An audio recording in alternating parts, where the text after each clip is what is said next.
Hello， 各位观众朋友，大家好，欢迎收看今天晚上恐怖怪谈。今天晚上我要介绍世界上哪一个人恐怖经历发生在世界上哪一个角落呢？其实今天这一则经历是发生在印度。对，没错，其实我介绍了蛮多印度的一些恐怖怪谈啊等等之类，但我必须说哈，今天这一则让我觉得，听到的话，你应该会想到我们华人的抓交替这一个行为。为什么呢？因为其实今天的这一则经历，它是发生在水边。那发生在水边的时候，这个人感觉好像是冥冥之中有一股力量想要把他抓下去，这个样子。所以某方面来讲，跟我们的抓交替是不是很像呢？好，那就废话不多说，他有着什么样的经历？接下来我就来介绍给大家。嗨，大家好，我是来自孟买的阿杰。上周我在 YGS 上读了很多鬼故事，并且非常享受其中大多数的鬼故事。感谢大家的分享。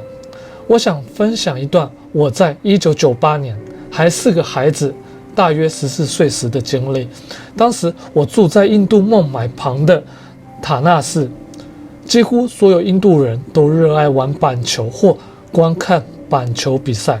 在塔纳市有一个小小的板球场，紧挨着一个非常小的湖，叫做哈里亚里湖，就在火车站附近。这个湖紧邻板球场，其中两侧与球场平行，就像两个 L 形状叠在一起，仅隔一条10到15英尺宽的小道。这条狭窄的小道位于4英尺高的板球场周围和湖的之间，周围长满了1到2英尺高的小灌木丛。一旦你从这板球场翻过围栏进入这片区域，就会感到特别的阴森。你可能会想，为什么要去这种地方呢？在板球比赛中，如果击球手打出了一个6分球，相当于全垒打，他自己就得穿过整个球场，翻过围栏，然后在灌木丛中寻找到板球。别误会我的意思哦。希望我的描述够清楚，亲爱的朋友们可以想象出那片湖的样子。好了，故事开始了。投球手投出板球，我将它打出了场地。我所有的朋友都跑到左边一棵树下乘凉，坐下来了。他们都知道等我找到球需要几分钟的时间，所以我翻过了4英尺高的围栏，跳到了另一边。就在我跳下去的那一刻，一股寒意从我的脊椎窜了上来，我的颈后汗毛竖起，我抖了抖身子，喊了我朋友的名字，希望至少他们能探头看着我，直到我找到球为止。我在脚下腐烂的植物之间搜寻着，希望不要有蛇藏在杂草中。我望着围栏，却发现没有一个朋友在看我。我继续向湖边靠近，仍在寻找着球。突然，我发现板球漂浮在水面上。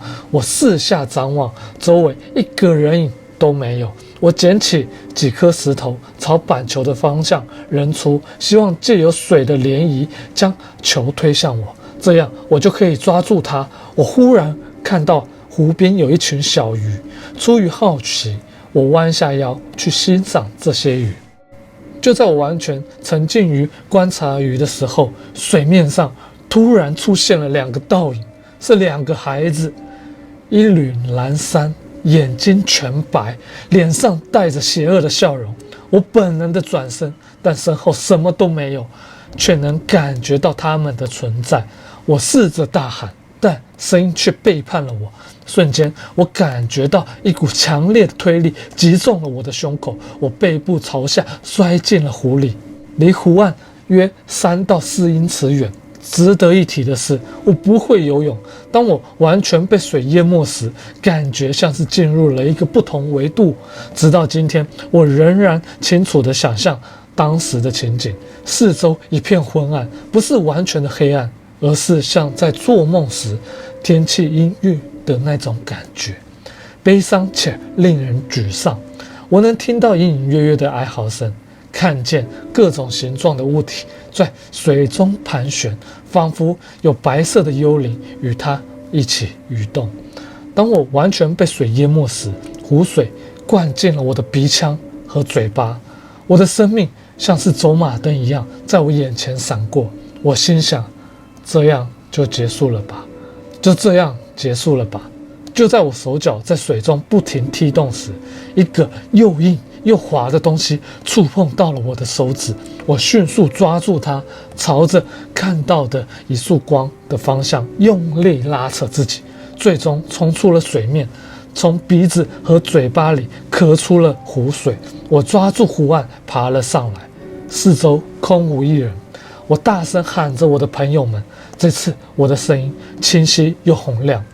朋友他们探出了围栏，这次他们终于有回应了。发现我狼狈的样子，他们翻过围栏跑向我，问我是否安好。然后我们一起走出围栏，翻进了板球场。我说：“送我回家吧。”我对我朋友他们这样说着，全身湿透又感到恶心，还有说不出的害怕。我问我朋友有没有看到2个像乞丐的孩子翻过围墙，他们都否认。他说：“如果有的话，他们一定会看到，因为除了我，当时下午没有人在那儿玩，而且他们那棵树的位置可以看到任何经过的人。”我说：“好吧。”回到家，我洗了澡，然后告诉妈妈这件事情。这时，妈妈告诉我，这个湖一直有害人性命的名声，在过去的20年里，许多人在那里溺水身亡。